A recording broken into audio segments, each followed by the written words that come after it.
എന്താണ് ഊണിനുള്ള തോരനാണോ? ഇത് ഇന്നലെ നമ്മൾ ചിക്കൻ വാങ്ങിച്ചപ്പോൾ അതിനകത്ത് കുറേ കട്ട് പീസ് ഉണ്ടായിരുന്നല്ലോ. അപ്പോൾ കട്ട് പീസായിട്ട് എല്ലാവർക്കും തിന്നാൻ മടിയായതുകൊണ്ട് ഞാൻ ഇന്ന് അതിന് എന്ത് ചെയ്തെന്നറിയാമോ?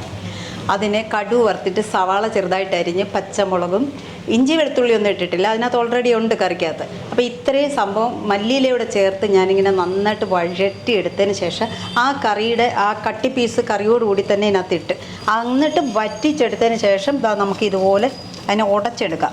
അപ്പോൾ എല്ലാവരും കഴിക്കും. ചപ്പാത്തിയുടെ കൂടെയൊക്കെ ഇത് അടിപൊളിയാണ് കേട്ടോ.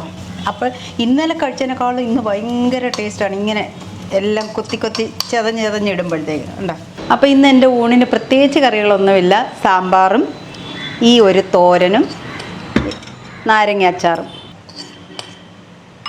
അടിപൊളി തോരനാണ് കേട്ടോ. അത് തോരൻ മാത്രം ആദ്യം തിന്നു. ഓ, അടിപൊളി തോരൻ. ഇങ്ങനൊന്ന് ട്രൈ ചെയ്ത് നോക്കണം എല്ലാവരും. ചപ്പാത്തിക്ക് സൂപ്പർ കറിയായിരിക്കും അത്. Okay, by.